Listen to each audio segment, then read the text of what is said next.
आज हामी यस भिडियो मार्फत भियतनाम युद्धको विषयमा जानकारी लिनेछौँ। भियतनाम युद्ध एक त्यस्तो युद्ध हो जुन युद्धमा अमेरिकाले पहिलोचोटि लज्जास्पद हारको सामना गर्नु परेको थियो। लगभग 58,000 अमेरिकी सेनाहरू मारिएका थिए र लगभग 1.5 लाख अमेरिकी सेनाहरू घाइते भएका थिए।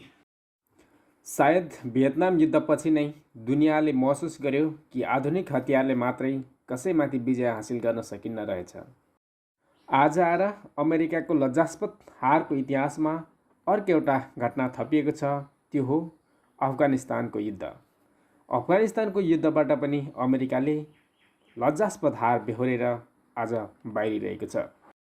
त्यसले के कुराको पुष्टि गर्दछ भने यदि कुनै पनि देशको बहुसङ्ख्यक जनता, बहुसङ्ख्यक मूलवासीहरू आफ्नो अस्तित्व रक्षाको निमित्त सङ्घर्ष गर्दछन् भने त्यसलाई विश्वको कुनै पनि शक्ति राष्ट्रले या कुनै पनि आधुनिक हतियारले उसको आवाजलाई दबाउन सक्दैन रहेछ भन्ने कुराको फेरि अर्कोचोटि पुष्टि भएको छ। भियतनाम दक्षिण पूर्वी एसियामा अवस्थित रहेको राष्ट्र हो। भियतनामको उत्तरपट्टि चीन, पश्चिमपट्टि लाओस र कम्बोडिया रहेको छ। भियतनाम, लाओस र कम्बोडियामा फ्रान्सको उपनिवेश रहेकोले यसलाई फ्रेन्च इन्डो चाइना भन्ने गरिन्थ्यो। फ्रेन्च इन्डो चाइना अर्थात् वर्तमान भियतनाम, लाओस र कम्बोडियामा फ्रान्सको प्रवेश सन् 1860 भएको थियो, जहाँ फ्रान्सले सन् 1941 अर्थात् दोस्रो विश्वयुद्ध अघिसम्म नियन्त्रण जमाएर बस्यो। सन् 1941 जापानले फ्रेन्च इन्डो चाइनामाथि आक्रमण गर्यो, जसको कारण यस क्षेत्र जापानको नियन्त्रणमा आयो। त्यति मात्रै नभएर जापानले दोस्रो विश्वयुद्ध अघिसम्म लगभग समस्त दक्षिण पूर्वी क्षेत्रहरूमा आफ्नो नियन्त्रण जमायो। यदि अमेरिकासँग परमाणु बम नभएको भए आजको कतिपय देशहरू सायद अस्तित्वमा रहने थिएनन्। तसर्थ सन् 1941 देखि सन् 1945 सम्म यस क्षेत्रमा अर्थात् फ्रेन्च इन्डो चाइनामा जापानको नियन्त्रण रहन गयो। सन् 1945 आएर अमेरिकाले जापानको दुईवटा महत्त्वपूर्ण सहरहरू हिरोसिमा र नागासाकीमा दुईवटा परमाणु बमहरू खसालिदियो। लाखौँ जापानीहरू स्वाय भए, जसको कारण जापानले आत्मसमर्पण गर्नु पर्यो। अन्यथा जापान पनि कोहीभन्दा कमी चाहिँ थिएन। भियतनामको उत्तरी क्षेत्रमा कार्यरत जापानी सेनाले चीनसँग आत्मसमर्पण गर्यो। जापानले चीनको एकदमै ठुलो क्षेत्र मन्चुरियामाथि कब्जा गरेर बसिरहेको थियो र जापानले चीनसँग पराजित भएर आत्मसमर्पण गरेको पनि थिएन। तर अमेरिकाले जापानमाथि आणविक आक्रमण गरेको कारणले जापानले आत्मसमर्पण गर्नु परेको थियो, किनकि चीन पनि एलाइड नेसन्सकै पक्षमा रहेको थियो। एलाइड नेसन्समा मुख्यतः अमेरिका, फ्रान्स, ब्रिटेन, रसिया, चीन आदि देशहरू रहेका थिए र दक्षिण भियतनाममा रहेका जापानी सेनाहरूले चाहिँ ब्रिटेन समक्ष आत्मसमर्पण गर्यो। भियतनाम जापानको नियन्त्रणमा आउनुभन्दा अघिसम्म फ्रान्सको नियन्त्रणमा रहेको थियो। त्यसकारण जब अमेरिकाको आणविक हमलापछि जापानले आत्मसमर्पण गर्यो, तब पुनः फ्रान्सले भियतनाममा आफ्नो उपनिवेशको दाबी गर्न थाल्यो, जसलाई ब्रिटेनले त समर्थन नै गर्यो, तर चीनले भने आपत्ति जनायो। तसर्थ जब फ्रान्सले भियतनाममा आफ्नो नियन्त्रण जमाउने कोसिस गर्न थाल्यो, तब त्यसले एक भयानक युद्धको स्थितिको जन्म गरायो, जसलाई फर्स्ट इन्डो चाइना वार 1946-54 भन्ने गरिन्छ। किनकि भियतनामका असली जनताहरू अर्थात् भियतनामका मूलवासीहरू कुनै पनि विदेशीको शासन चाहँदैनथे, न त फ्रान्सको न त जापानको नै। त्यसकारण भियतनाममा त्यहाँको मूलवासीहरूको स्वतन्त्रताको निम्ति एउटा राजनीतिक सङ्गठनको स्थापना गरिएको थियो, जसको नाम थियो भियत मिन, जसको नेता थिए हो ची मिन्ह, जो एक चिर परिचित नाम हो। भियत मिन, जो हो ची मिन्हको नेतृत्वमा सञ्चालित रहेको दल थियो, सन् 1941 देखि नै साम्राज्यवादी जापानको विरुद्धमा सङ्घर्ष गरिरहेका थिए। तर जापानमा अमेरिकी आणविक हमलापछि जापानीहरू त्यहाँबाट भाग्नु परेको थियो। तर फेरि फ्रान्स भने पहिला आफ्नो नियन्त्रण क्षेत्र हो भन्दै पुनः भियतनाममा हावी हुन खोजिरहेका थिए, जसको विरुद्धमा भियतनामीहरूले लगभग 8 वर्षसम्म सन् 1946-54 सम्म युद्ध लड्नु परेको थियो, जसलाई फर्स्ट इन्डो चाइना वार 1946-54 भन्ने गरिन्छ। एकापट्टि थिए हो ची मिन्हको नेतृत्वमा भियत मिन र अर्कोतर्फ थिए फ्रान्स समर्थक भियतनामीहरू र भियतनामी सरकार तथा सेनाहरू। 8 वर्षसम्म चलेको यस फर्स्ट इन्डो चाइना वारमा अन्ततगत फ्रान्स पराजित बन्न पुग्दछ। सन् 1954 मा जेनेभा एक्कोर्ड्स जेनेभा सम्झौता सम्पन्न हुन्छ, जस अन्तर्गत शान्ति सम्झौता हुन्छ, जसमा लाओस, कम्बोडिया र भियतनाम अर्थात् सम्पूर्ण इन्डो चाइनाबाट फ्रान्स बाहिरिने सम्झौता हुन्छ र यी तीनवटै देशले स्वतन्त्रता प्राप्त गर्दछ।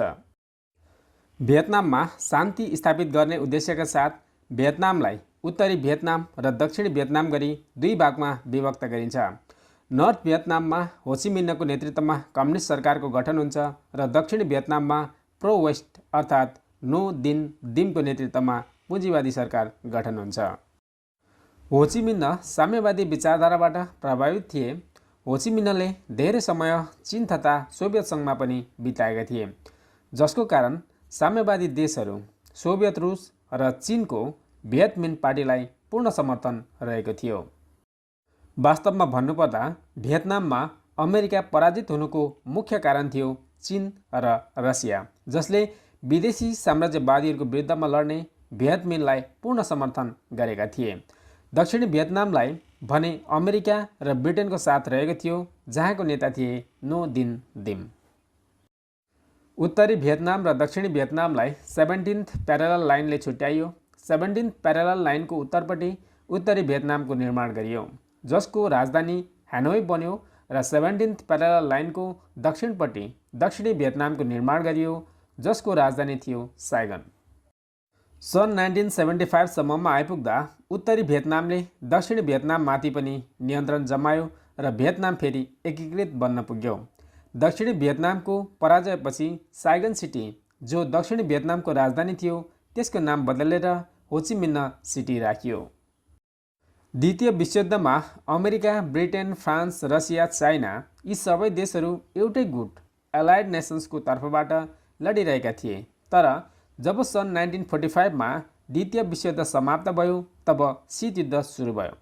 शीतयुद्ध हतियारको युद्ध नभएर केवल विचारधाराको युद्ध थियो, जसको कारण पुँजीवादी विचारधारा र साम्यवादी विचारधारा बीच सङ्घर्ष सुरु भयो। त्यही कारणले गर्दा उत्तरी भियतनामलाई विश्वकै ठुला साम्यवादी देशहरू रसिया र चीनले समर्थन गरिरहेका थिए भने दक्षिणी भियतनामलाई अमेरिका, फ्रान्स, बेलायत जस्ता पुँजीवादी देशहरूले समर्थन गरिरहेका थिए। जेनेभा सम्झौताको अनुसार केही समय पश्चात त्यहाँनेर जनमत सङ्ग्रह हुनुपर्ने हो, ताकि उत्तरी भियतनाम र दक्षिणी भियतनाम एकता हुने या नहुने, कुन पक्षमा जनताहरूको जनमत ज्यादा रहन्छ त्यही निर्णय हुनुपर्ने हो। तर दक्षिणी भियतनामका नेता नो दिन दिम एक भ्रष्टाचारी र तानाशाही शासक भएकोले उनले निर्वाचनै गराउन दिएनन्। किनकि भियतनाममा बहुसङ्ख्यक जनताहरू बुद्धिस्ट रहेका थिए र त्यहाँको नेता चाहिँ नो दिन दिम चाहिँ एक अल्पसङ्ख्यक क्याथोलिक धर्मावलम्बी रहेका थिए, जसको कारण उनले आफ्नो शासन सत्तालाई लामो समय टिकाइराख्नको लागि पनि उनले तानाशाही कदम चालेका थिए। नो दिन दिमले कयौँ बुद्धिस्टहरूको हत्या गरे, साथै कयौँ बुद्धिस्टहरूमाथि अन्याय र अत्याचार गरे, फर्जी अभियोगहरू लगाए। भियतनाममा क्याथोलिक धर्मावलम्बीहरू अल्पसङ्ख्यक थिए र बुद्धिस्टहरू बहुसङ्ख्यक थिए। नो दिन दिम अल्पसङ्ख्यकहरूको लिडर थिए। उनी प्रो वेस्ट भएकै कारण भियतनामको एकताको विपक्षमा रहेका थिए। तर दक्षिणी भियतनाममा एक विद्रोही समूह सक्रिय रहेको थियो, जसको नाम हो भियत कोङ, जो कम्युनिस्ट विचारधाराबाट प्रेरित थिए र भियत कोङले नो दिन दिमको सरकारको विरोध गर्न थाले, जो भियतनामको एकता चाहन्थे। भियत कोङ पार्टीलाई नर्थ भियतनामको पूर्ण समर्थन रहेको थियो र नो दिन दिमलाई भने अमेरिकाको पूर्ण समर्थन रहेको थियो, बेलायतको पनि पूर्ण समर्थन रहेको थियो, फ्रान्सको पनि पूर्ण समर्थन रहेको थियो, किनकि यिनी कट्टर कम्युनिस्ट विरोधी शासक थिए। अमेरिका भियतनाममा हावी हुन खोज्नुको प्रमुख कारण थियो अमेरिका कम्युनिस्ट डोमिनो इफेक्टलाई रोक्न चाहन्थे। अमेरिकाको बुझाइमा यदि दक्षिण भियतनाममा कम्युनिस्ट सरकार बन्ने बित्तिकै अन्य छिमेकी देशहरू लाओस, कम्बोडिया, थाइल्यान्ड, मलेसिया लगायतका सम्पूर्ण दक्षिण पूर्वी एसियाका देशहरूमा साम्यवाद आउन सक्ने प्रचुर सम्भावना रहेको ठान्दथ्यो। सन् 1950 को दशकमा यो कम्युनिस्ट डोमिनो इफेक्ट एकदमै प्रभावकारी रहेको थियो, किनकि सन् 1950 को दशकमा साम्यवाद एक लोकप्रिय विचारधारा रहेको थियो। अमेरिका लगायत अन्य पुँजीवादी देशहरू चाहँदैन थियो कि साम्यवादी विचारधाराको विस्तार होस्, त्यसमा पनि दक्षिण पूर्वी एसियाका देशहरूमा विस्तार हुनबाट त अमेरिका कुनै पनि हालतमा रोक्न चाहन्थ्यो। त्यही कारण अमेरिका साम्यवादी विचारधारालाई दक्षिण भियतनाममै रोक्न चाहन्थ्यो। सन् 1950 देखि नै अमेरिकाले दक्षिण भियतनाममा आफ्ना सल्लाहकारहरू, नीति निर्माताहरू, रणनीतिकारहरू पठाउन सुरु गरिसकेको थियो। यिनीहरूले दक्षिण भियतनाममा त्यहाँका सेनाहरूलाई ट्रेनिङ दिने, रणनीतिहरू प्रदान गर्ने आदि सहायताहरू प्रदान गर्न थालिरहेका थिए। सन् 1961 जनवरी 20 मा जब जोन एफ केनेडी अमेरिकाको राष्ट्रपतिमा निर्वाचित भएर आए, तब उनले दक्षिण भियतनाममा सैनिक एडभाइजरहरूको सङ्ख्यामा वृद्धि गर्दै लगे। सन् 1961 अक्टोबरमा उत्तरी भियतनामले दक्षिणी भियतनाममाथि भीषण आक्रमण गर्यो, जसको कारण अमेरिकी रक्षा सचिवले 2 लाख अमेरिकी सेना दक्षिणी भियतनाममा पठाउन सुझाव दिए, तर जोन एफ केनेडीले त्यसो गरेनन्, बरु सल्लाहकारहरू चाहिँ थप्दै लगे। सन् 1963 नोभेम्बर 2 मा दक्षिण भियतनामी राष्ट्रपति नो दिन दिमको हत्या गरियो, तर पनि अमेरिकी राष्ट्रपति जोन एफ केनेडीले आफ्नो सेना भियतनाम पठाउन इन्कार गर्यो। भलै उनलाई अमेरिकी सेना दक्षिण भियतनाममा पठाउनको निम्ति अत्यधिक दबाव किन नआएको होस्, तर पनि उनले अमेरिकी सेना भियतनाममा पठाउन पूर्णतः इन्कार गर्यो। कतिपय विद्वानहरू जोन एफ केनेडीको यिनै कदमहरूले गर्दा उनलाई अत्यधिक सम्मान पनि गर्ने गर्दछन्, किनकि क्युबान मिसाइल क्राइसिसमा पनि अमेरिका र सोभियत सेना बीचको आणविक आक्रमणबाट दुनियाँलाई जोन एफ केनेडीले बाल बचाएका थिए। किनकि दोस्रो विश्वयुद्धमा अमेरिकाले जापानको विरुद्धमा 2वटा एटम बम प्रहार गरिसकेपछि आजसम्मको इतिहासमा एटम बम पुनः पड्किएको इतिहास छैन। यदि क्युबान मिसाइल क्राइसिसको बेलामा यदि दुवैतर्फबाट आणविक हमला भएको थियो भने दुनियाँको नक्सा यतिखेर के हुन्थ्यो भन्न सकिन्न। सायद मानव प्राणीको अस्तित्वमाथि नै एउटा प्रश्न चिन्ह खडा हुन्थ्यो। तर जोन एफ केनेडीको हत्या सन् 1963 नोभेम्बर 22 मा गरियो र नयाँ राष्ट्रपति आए लिन्डन बी जोन्सन, जो भियतनाममा अमेरिकी सेना पठाउनको लागि आतुर थिए। तत्कालीन राष्ट्रपति लिन्डन बी जोन्सनकै अदूरदर्शी कदमको कारणले अमेरिकाले भियतनाममा पहिलो पटक लज्जास्पद हार बेहोर्नु पर्यो र आज पर्यन्त अमेरिकाले इतिहासमा कालो धब्बा बोकेर हिँड्नु परिरहेको छ। आज आएर त अमेरिकाको निमित्त लज्जास्पद हारहरू आदत जस्तै बनिसकेको छ। जर्ज डब्ल्यू बुशको अदूरदर्शिता र शक्तिको घमण्डले गर्दा अफगानिस्तानमा पनि अमेरिकाले दोस्रो हारको सामना गर्नु पर्यो। भियतनाम युद्ध र अफगान युद्ध, यी 2 घटनाहरूले यदि कुनै पनि देशको विद्रोह त्यहाँका मूलवासीहरू आफ्नो अस्तित्व रक्षाको निमित्त सङ्घर्ष गरिरहेका छन् भने विश्वको कुनै पनि शक्तिले दबाउन सक्दैन रहेछ भन्ने कुराको पुष्टि गर्यो। र त्यो कुरालाई पनि पुष्टि गर्यो कि संसारमा ती मान्छेभन्दा खतरनाक कोही पनि हुँदैनन् जोसँग अब गुमाउनको निमित्त केही पनि बाँकी रहेको हुँदैन। जब 1963 मा जोन एफ केनेडीको हत्या भयो, तब अमेरिकाको राष्ट्रपतिमा आए Lyndon B Johnson. Lyndon B Johnson अमेरिकाको राष्ट्रपतिमा आउने बित्तिकै उनले अमेरिकी सेनालाई दक्षिण भियतनामतर्फ पठाए र क्रमशः उनले अमेरिकी सेनाहरूको सङ्ख्या थप्दै बढाउँदै लगे। तथापि अमेरिकी सेनाहरू उत्तर र दक्षिण भियतनामको युद्धमा औपचारिक रूपले हिस्सा भने लिएको थिएन। सन् 1964 अगस्त 2 मा गल्फ अफ टङ्किनमा अमेरिकाको जहाजमाथि उत्तरी भियतनामी ढुङ्गाहरूले आक्रमण गरेको आरोप अमेरिकाले लगायो, जसलाई गल्फ अफ टङ्किन इन्सिडेन्ट भन्ने गरिन्छ। उक्त घटनापछि अमेरिकाले औपचारिक रूपमै युद्धमा सहभागी हुने भनी सदनमा प्रस्ताव पारित गर्यो र युद्धमा हाम फाल्यो। गल्फ अफ टङ्किन इन्सिडेन्टको विषयमा रिसर्चहरू भए र पछि रिपोर्ट आयो। गल्फ अफ टङ्किन इन्सिडेन्ट वास्तविक घटना नभएर अमेरिका भियतनाम युद्धमा सहभागी हुन तयार पारिएको एक बनिबनाउ घटना रहेको रहेछ। बनिबनाउ एक बहाना रहेछ। कतिपयको अनुसार 2001 को 9/11 एट्याक पनि गल्फ अफ टङ्किन इन्सिडेन्ट जस्तै अमेरिका स्वयंले घटाएको घटना मान्दछ, ताकि अल कैदालाई ब्लेम गर्न सकियोस् र अफगानिस्तानमाथि सैनिक हस्तक्षेप गर्न सकियोस्। लिन्डन बी जोन्सन सन् 1963 मा अमेरिकाको राष्ट्रपति बने र 1969 सम्म अमेरिकाको राष्ट्रपति रहे। उनी राष्ट्रपति बनेको 2 वर्षको अन्तरालमै 1965 देखि 67 को बीचमा उनले अमेरिकी सेना लगभग 5 लाखको हाराहारीमा भियतनाम उतार्यो, पुरै भियतनाम नै कब्जा गर्ने उद्देश्यले।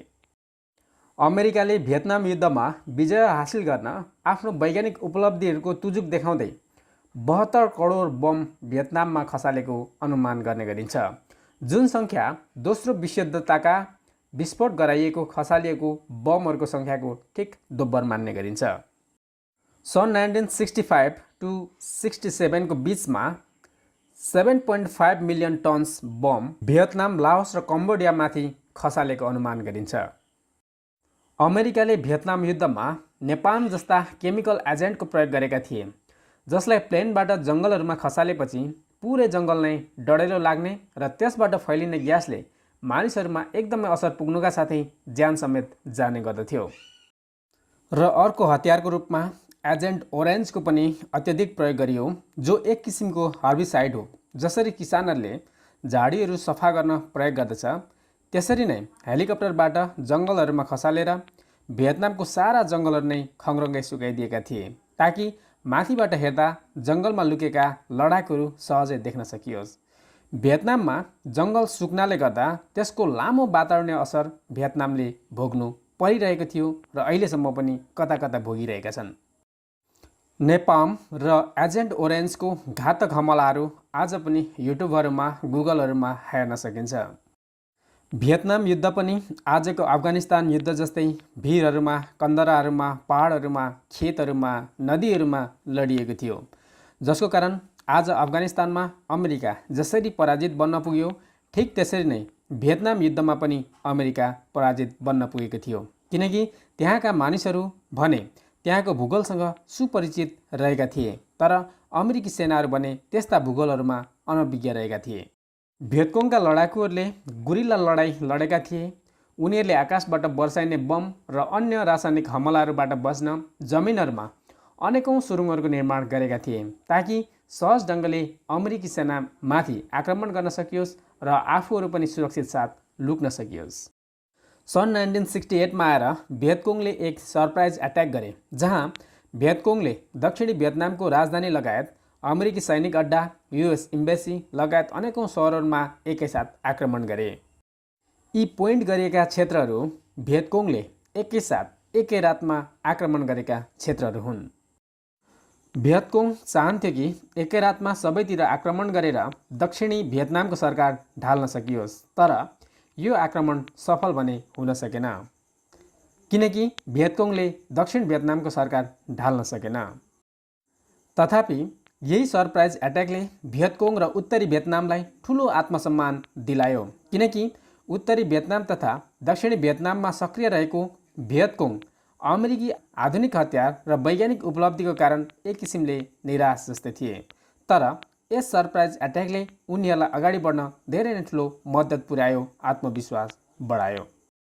उता युएस गभर्मेन्ट भने सदनमा र जनतामा भ्रम छरेर भियतकोङ अब पराजित हुनै लागेको छ, अब केही महिनामै हामी उनीहरूमाथि नियन्त्रण पाउनेछौँ भनेर उल्लु बनाइरहेका थिए। जब भियतकोङले एकैसाथ अमेरिकी सेनाको विरुद्धमा सरप्राइज एट्याक गरे, त्यसपछि अमेरिकी सरकारप्रति जनता र प्रतिपक्षीको विश्वास उड्न थाल्यो, किनकि भियतकोङ अझै थप शक्तिशाली बनेर आएको पुष्टि भयो। भियतकोङको सरप्राइज एट्याक सक्सेस त भएन, तर यसले अमेरिकी जनताको मानसिकतामा भने व्यापक परिवर्तन ल्यायो, किनकि अमेरिकाले 2-4 महिना वा 1-2 वर्षभित्रमा भियतनाम युद्धमाथि विजय प्राप्त गर्न सक्ने भनाइ अविश्वसनीय भएको ठान्न थाले। साथै अमेरिकी जनताहरूले युद्धको महत्त्व, कारण र अर्थ नभएको महसुस गर्न थाले, जसले गर्दा अमेरिकी जनताहरू आफ्नै देशको सरकार र सेनाको विरुद्धमा खडा हुन थाले। सन् 1968 मा अमेरिकी सेनाहरूद्वारा एउटा गाउँ नै सखाफ हुने गरी आम जनताहरूको हत्या गरेको, महिलाहरूको बलात्कारपछि हत्या गरेको र बाटैभरि फ्याँकिदिएको लासहरूको तस्बिरहरू सार्वजनिक भयो, जसलाई माई लाई म्यासेक्रे 1968 अर्थात् माई लाई नरसंहार भन्ने गरिन्छ। माई लाई म्यासेक्रेको तस्बिरहरू अमेरिकी पत्र पत्रिकाहरूमा प्रकाशित हुन थाल्यो, जसले गर्दा अमेरिकी विद्यार्थीहरू युद्धको विरुद्धमा आन्दोलन गर्न थाले। स्कुलहरूमा कलेजहरूमा आन्दोलन चर्किन थाल्यो। पछि गएर युद्धको विरोधमा आम अमेरिकी नागरिकहरू पनि सहभागी हुन थाले। माई लाई म्यासेक्रेमा लगभग 500 जति अबोध भियतनामीहरूको हत्या गरिएको थियो, बलात्कारपछि हत्या गरिएको थियो। अमेरिकामा केही वर्ष युवाहरूले सेनामा सेवा गर्नै पर्ने बाध्यकारी नियमहरू थिए, तर त्यसको पनि घोर विरोध हुन थाल्यो, किनकि जुन देशका मानिसहरू जसले आफ्नो न केही खाइदिएको छ न केही बिगारिदिएको छ, तिनीहरूसँग आफू किन लड्नु भन्ने प्रतिप्रश्नको आवाजहरू अमेरिकाभरि गुन्जिन थाल्यो। जस्तो कि गोर्खा सेना हिजो राणा र राजाहरूले बिक्री गरेका र वर्तमान समयमा बाहुन र छेत्रीको सरकारले बिक्री गरिरहेका, जसलाई पाकिस्तानीहरू कराईका टट्टु भन्ने गर्दछन्। गोर्खा सेनाहरू संसारभर युद्ध लड्दछन् तिनीहरूको विरुद्धमा जसले आफ्नो न केही खाइदिएको छ न केही बिगारिदिएको छ। आजको दिनमा पनि अर्जेन्टिनाले गोर्खाहरूलाई घृणा गर्दछ, पाकिस्तानीहरू गोर्खाहरूलाई घृणा गर्दछन्। गोर्खा सेनाले कैयौँको उठीवास लगायो, घर परिवार उजाड बनायो, जोसँग आफ्नो कुनै सम्बन्ध नथियो न छ। गोर्खाहरू पो अनपढ थिए, चेतनाविहीन थिए, तसर्थ यस्ता कसै युद्ध लडे, पाप युद्ध लडे, तर अमेरिकीहरू यस्ता खाले पाप युद्ध लड्न चाहँदैन थिए। तसर्थ मङ्गोल नेसनल अर्गनाइजेसनका फाउन्डर प्रेसिडेन्ट डाक्टर गोपाल गुरुङले 45-50 वर्ष अघिदेखि नै गोर्खा भर्तीको नाममा मङ्गोलहरू बेच्न बन्द गरिनुपर्ने माग गर्दथे। यहाँका शासकहरू गोर्खालाई आलुको भावमा बेच्ने गर्दथे र ब्रिटिसहरू फेरि विभिन्न देशहरूमा चिप्सको दाममा बेचेर मुनाफा कमाउने गर्दथे। सन् 1960 को मध्यतिर अमेरिकामा टेलिभिजन व्यापक बनिसकेको थियो। त्यो बेला मानिसहरूको धारणा परिवर्तन गर्न टेलिभिजनको व्यापक प्रयोग गर्ने गरिन्थ्यो। अमेरिकी सेनाहरू जहाँ जहाँ जान्थे र आक्रमण गर्ने गर्दथे, रिपोर्टर्सहरू पनि साथमै जाने गर्दथे। युद्ध मैदानको अनसेन्सर्ड फुटेजहरू टेलिभिजनमा प्रसारण गर्ने गरिन्थ्यो। विशेष गरी माई लाई म्यासेक्रेको फोटो तथा भिडियो प्रसारण भएपछि अमेरिकी सेनाले निहत्था जनताहरूमाथि गरेको ज्यादती सबैले देखे र भियतनाम युद्ध अमेरिकाले 2-4 महिना जित्ने कुरा पनि सरकारले सदनमा र जनतामा दुवैतर्फ भ्रम छरेको कुरा पेन्टागन रिपोर्टद्वारा सार्वजनिक भयो। तब जनताको भावना सरकारको विरुद्धमा बन्न पुग्यो। त्योभन्दा अघिसम्म अमेरिकी जनताहरू सदैव आफ्नो सरकारकै समर्थन गरिरहेका थिए, तर टेलिभिजनको माध्यमले पहिलोपटक अमेरिकी जनताको भावना सरकारको विरुद्धमा मोडिदियो। यो तस्बिरमा देखिएका बालबालिकाहरू अमेरिकी सेनाद्वारा भियतनामको एउटा गाउँमा नेपाम प्रहार गर्दा गाउँ नै आगो लागेर भाग्दै गरेको दर्दनाक दृश्य हो। यस तस्बिरमा देखिएकी नाङ्गो बालिका हुन् फान थी किम फुक। यो घटना 8 जुन 1972 को हो, जुन बेला फान थी 9 वर्षकी थिइन्। फान थीलाई नेपाम गर्लको नामले पनि चिन्ने गरिन्छ। यी सबै नानीहरूको पछिल्लो भाग नेपामले जलिसकेको छ। यो तस्बिर पुलिट्जर प्राइज विनर तस्बिर हो। यो तस्बिर पनि त्यत्तिकै दर्दनाक रहेको छ। एक दक्षिणी भियतनामी सैनिक भियतकोङको लडाकुलाई टेलिभिजनमा प्रत्यक्ष प्रसारण गरेर गोली प्रहार गर्दैछ। यी यावत घटनाहरूको कारण अमेरिकी जनताहरू अमेरिकी सरकारको यस्तो अमानवीय घटनाको विपक्षमा खडा हुन थाले। सन् 1968 मा आएर रिचर्ड निक्सन अमेरिकाको प्रेसिडेन्ट पदको प्रत्याशी बने। उनको मुख्य चुनावी मुद्दा थियो भियतनामबाट अमेरिकी सेना वापस फर्काउने। त्यही चुनावी मुद्दाले उनलाई अमेरिकी राष्ट्रपतिको रूपमा विजयी बनायो। रिचर्ड निक्सन अमेरिकाको प्रेसिडेन्ट बनेपछि उनले नयाँ नीति अघि सारे, जुन नीति थियो भियतनामाइजेसन, जस अन्तर्गत रिचर्ड निक्सनले अमेरिकी सेनाहरू फर्काउने र दक्षिण भियतनामी सेनाहरूको सङ्ख्या बढाउनै लैजाने निधो गरे। फलस्वरूप सन् 1970 सम्ममा आइपुग्दा दक्षिणी भियतनामी सेनाहरू बढाउँदै लगियो र अमेरिकी सेनाहरू घटाउँदै लगियो। सन् 1973 मा आएर उत्तरी भियतनाम र दक्षिणी भियतनाम बीच प्यारिस पिस सम्झौता सम्पन्न भयो, जस अन्तर्गत भियतनाममा शान्ति स्थापित गर्ने र भियतनाम युद्धको अन्त्य गर्ने सम्झौता भयो, जुन उल्लेखनीय भूमिका खेलेका कारण US national security adviser Henry Kissinger र नर्थ भियतनामिज ले ड्युक थ्योलाई सन् 1973 मा नोबेल शान्ति पुरस्कारले सम्मानित गर्ने निर्णय गरियो। तर नर्थ भियतनामी ले ड्युक थोले भने नोबेल शान्ति पुरस्कार लिन अस्वीकार गरिदिए। सन् 1973 को प्यारिस शान्ति सम्झौतापछि अमेरिकाले सम्पूर्ण रूपमा आफ्नो सेना वापस फर्कायो र सन् 1973 पछि भियतनाममा अमेरिकाको प्रत्यक्ष सहभागिताको अन्त्य भयो। यही समयमा नै अर्थात् सन् 1972 मा नै अमेरिकाले चीनसँग मित्रताको हात अघि बढाएको छ। त्योभन्दा अघिसम्म पिपल्स रिपब्लिक अफ चाइनालाई नभएर ताइवानलाई अर्थात् रिपब्लिक अफ चाइनालाई मात्र चीनको मान्यता दिइएको थियो।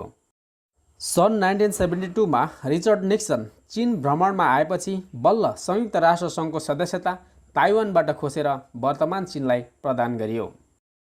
पेरिस शान्ति सम्झौतापछि उत्तरी भियतनाम र दक्षिणी भियतनामको युद्ध अस्थायी रूपमा केही महिनाको निमित्त थामियो पनि, तर अमेरिकी सेना भियतनामबाट बाहिरिएपछि पुनः उत्तरी भियतनामले दक्षिणी भियतनाममाथि आक्रमण गर्न सुरु गर्यो र अमेरिकी सेना फर्किएको 2 वर्षभित्रमै उत्तरी भियतनामले दक्षिणी भियतनाममाथि नियन्त्रण जमायो। दक्षिणी भियतनाममा उत्तरी भियतनामको नियन्त्रण हुने बित्तिकै भियतनामको एकीकरण भयो र दक्षिणी भियतनामको राजधानीको नाम सन् 1975 मा साइगोनबाट बदलेर हो ची मिन्ह सिटी राखियो र पुरै भियतनाम एक कम्युनिस्ट देश सोसियलिस्ट रिपब्लिक अफ भियतनाम बन्न पुग्यो। भियतनामको एकीकरणपछि अमेरिकाले भियतनाम युद्धमा पराजय भोगेको निष्कर्ष निकाल्न थाल्यो, किनकि एक त अमेरिकाले भियतनामको एकतालाई रोक्न सकेन र अर्को दक्षिण भियतनाममा साम्यवादलाई छेक्न सकेन। आजको समयमा अमेरिकाको लज्जास्पद हारको कुरा कहीँ हुन्छ भने त्यो हो भियतनाम र अर्को नयाँ पराजयको इतिहास अमेरिकाको इतिहासमा जोडिएको छ, त्यो हो अफगानिस्तान। लगभग 20 वर्षसम्म चलेको भियतनाम युद्धले के कस्ता परिणामहरू के कस्ता परिवर्तनहरू ल्याए त्यसको विषयमा पनि एकचोटि निहालौँ। भियतनाम युद्धमा अमेरिकाको लज्जास्पद इतिहासमै पहिलोपटक अमेरिकाको लज्जास्पद हार भएको थियो। भन्नको लागि त सन् 1973 को प्यारिस शान्ति सम्झौता अनुसार अमेरिकाले आफ्नो सेना फर्काएको भने तापनि अमेरिकाको यो युद्धमा नराम्रोसँग हार भएको थियो। अफगानिस्तानको अवस्थामा पनि अमेरिकी सेना दोहा एग्रिमेन्ट 2020 को आधारमा फर्किएको भनिए तापनि यसलाई दुनियाँले अमेरिकाको दोस्रो लज्जास्पद हारको रूपमा व्याख्या गर्ने गरेका छन्। भियतनाम युद्धपछि नै यदि कुनै पनि युद्ध लड्नु अघि आफ्नो देशको जनता आफ्नो पक्षमा राख्नु आवश्यक छ। युद्धको उद्देश्य र महत्त्व आफ्नो जनताले बुझेको हुनुपर्दछ भन्ने कुरा पुरै विश्वले महसुस गर्यो, अन्यथा जनता आफ्नो विपक्षमा हुनेछ, जसको कारण युद्ध दुईतर्फी लड्नुपर्ने हुनसक्छ। एक त आफ्नै जनताको भावनासँग आफ्नो घरमा र अर्को आफ्नो शत्रुको विरुद्धमा युद्ध मैदानमा। वास्तवमा भियतनाम युद्धपछि नै दुनियाँले महसुस गर्यो कि संसारमा ती मानिसहरूभन्दा खतरनाक कोही पनि हुँदैनन् जोसँग अब गुमाउनको निमित्त बाँकी केही पनि रहेको हुँदैन र ती मानिसहरूसँग लड्न असम्भव प्राय हुन्छ जो आफ्नो अस्तित्व रक्षाको निमित्त लडिरहेको छ। यदि त्यस्तो अवस्था हो भने संसारको आधुनिकभन्दा आधुनिक हतियारले पनि ती आवाजहरूलाई ती विद्रोहलाई दबाउन सकिँदैन भन्ने कुराको पुष्टि भयो। भियतनाम युद्धपछि नै दुनियाँले युद्धमा जानु अघि आफ्नो जनताको नाममा सम्बोधन गर्ने थालनी गर्न थाल्यो। युद्धको कारण र यथार्थहरू प्रश्न पार्न थाल्यो ताकि युद्धको समयमा देशको सम्पूर्ण जनता सरकारको समर्थनमा खडा हुन सकोस्। भियतनाम युद्धको समयमा पिस मुभमेन्ट शान्तिपूर्ण आन्दोलनहरू अमेरिकाको स्कुल कलेजदेखि लिएर व्हाइट हाउससम्म चर्केको थियो। त्यहीँदेखि नै युद्धरत देशहरूमा शान्ति र सुव्यवस्थाको पक्षमा र युद्धको विरुद्धमा शान्तिपूर्ण आन्दोलनहरू हुन थाल्यो। भियतनाम युद्धले वास्तवमा शीत युद्धमा पनि व्यापक परिवर्तन ल्याएको थियो। अमेरिकाले वर्तमान चीनलाई कुनै मान्यता दिएकै थिएन। सन् 1972 पछि अमेरिकाले चीनसँग मित्रताको हात अघि बढायो, किनकि भियतनाम युद्धमा अमेरिकाले चीनको शक्तिको अड्कल लगायो। भियतनाम युद्धमा अमेरिका पराजित हुनुमा चीनको पनि ठुलो हात रहेको थियो। अमेरिका रसियासँग त मित्रता स्थापित गर्न सक्दैन नै थियो, किनकि अमेरिका र रुस एक अर्काको जानी दुश्मनहरू रहेका थिए। त्यसैकारण रुससँग चीन अलग गर्नको निमित्त र एसियामा आफ्नो प्रभाव कायम गर्नको लागि पनि अमेरिकाले चीनसँग मित्रताको हात अघि बढाएका थिए, जसलाई भियतनाम युद्धको महत्त्वपूर्ण परिणामको रूपमा लिने गरिन्छ।